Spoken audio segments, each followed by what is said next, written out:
What's the survey capturing in terms of the mood of Indian CEOs specifically? Yeah, India's CEOs are, yes, equally pessimistic on the global economy, much more optimistic about the local economy, and much more optimistic about their ability to raise revenues across the world as well, irrespective of whether they're domestic or more global in nature. And that comes back to what you see happening in India.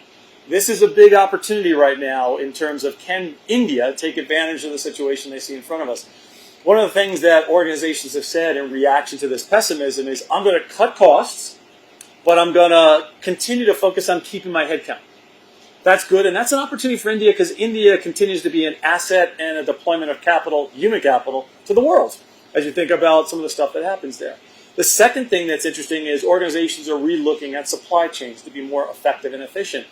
I think the opportunity for India here is you've got an opportunity that where the world relied on perhaps China a lot. It's not China plus one, it's China plus many now.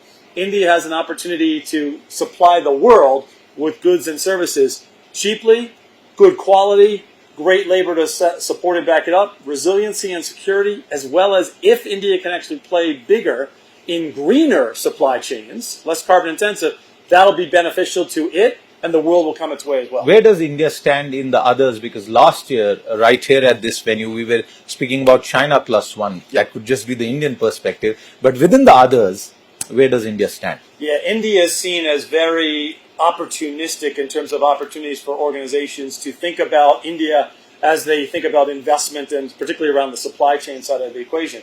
India as a country, in terms of where you're investing for new business, hasn't risen in the relative rankings right now. It's always been the hope and promise that India will get there. I would say there's three things that are driving the concerns about India of what's holding it back. One is the stability of its growth, because we see a lot more volatility, so can the growth be sustained? Second is, can we make it easier to do business in India?